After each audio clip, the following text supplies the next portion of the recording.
அன்பானவர்களே, ரொட்டீன் சேன் நல்லதை விரும்பும் முருகானந்தன் விவிஎம்ஸ் கிச்சன்லேருந்து இன்றைக்கு ஒரு அற்புதமான குழம்பு விளாம்பழ சுல்தானா. ஐயோ சார், என்ன சார் விளக்கம் போல் குழப்புறீங்க? அதாவது விளாம்பழம் கிடைக்கிறது கொஞ்சம் கஷ்டம்தான். விளாம்பழத்தை எடுத்துக்கோங்க, தோலை உரிச்சிருங்க, விளாம்பழத்தை அப்படியே கரைச்சிருங்க. ஒரு வாணலி எடுத்து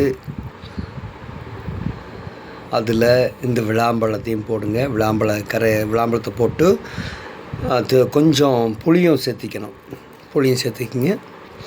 அப்புறம் மல்லித்தூள், மிளகாய்த்தூள், மஞ்சள் தூள், அப்புறம்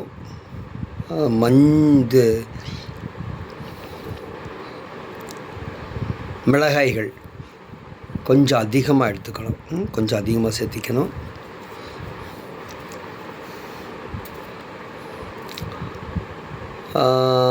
நல்லா கொதிக்கட்டும். இப்போ விளாம்பழம், புளி, இந்த காரம் இதெல்லாம் சேர்ந்துருக்குங்க. உப்பையும் சேர்த்திட்டிங்க, வேகட்டும். கருவேப்பிலை தலையை கொஞ்சம் அதிகமாகவே போட்டுக்குங்க. அது கூட மணத்துக்கு நம்ம சேர்த்தக்கூடிய பட்டை, கிராம்பு கொஞ்சம் அதிகமாகவே சேர்த்திக்கலாம். ஏலக்காய் 1-2 போட்டுக்கலாம். பெருங்காயம் கொஞ்சம் அதிகமாக சேர்த்துக்குங்க, கொஞ்சம் அதிகமாக, ரொம்ப ஜாஸ்தி சேர்த்த வேண்டாம்.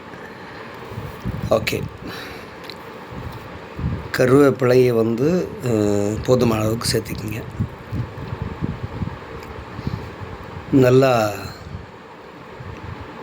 நல்லா அது வேகட்டும். அப்போது வடித்த கஞ்சி, சாத்துன்னு வடித்த கஞ்சி இருக்குது பாருங்கள், அதை அந்த கெட்டித்தன்மை வரணும். அதுக்காக அந்த வடித்த கஞ்சியை ஊற்றலாம். ஊற்றிட்டு அதுக்கப்புறம் அதுவும் பத்தாது, தண்டங்கீரையை நல்லா மார்க்கெட்டில் கிடைக்கும், அதை வாங்கி நல்லா பொடியாக நறுக்கி தண்டங்கீரையும் உள்ளே போட்டு நல்லா கொதிக்க வைங்க. கொதிச்சு இறக்குறப்போ கொஞ்சம் தேங்காய் எண்ணெய் விடுங்க. அதுக்கு முன்னாடி கடலை விட்டு தான் நீங்கள் பண்ணியிருப்பீங்க. இப்போ தேங்காய் எண்ணெய் விட்டு இறக்குங்க. அதை சாதத்தில் பிசைஞ்சு சாப்பிட்டு தான் பாருங்களேன். அப்படியே எங்கள் அப்பா அற்புதமாக இருக்கும், வெகு அற்புதம். சாப்பிட்டு பார்த்துட்டு கமெண்ட் பண்ணுங்கள். நன்றி, வணக்கம். ரொட்டீன் சேன் நல்லது முருகானந்தன் ஜெய்பனி சேனலுக்காக விபிஎம் ஸ்கெட்ச் சேனல்.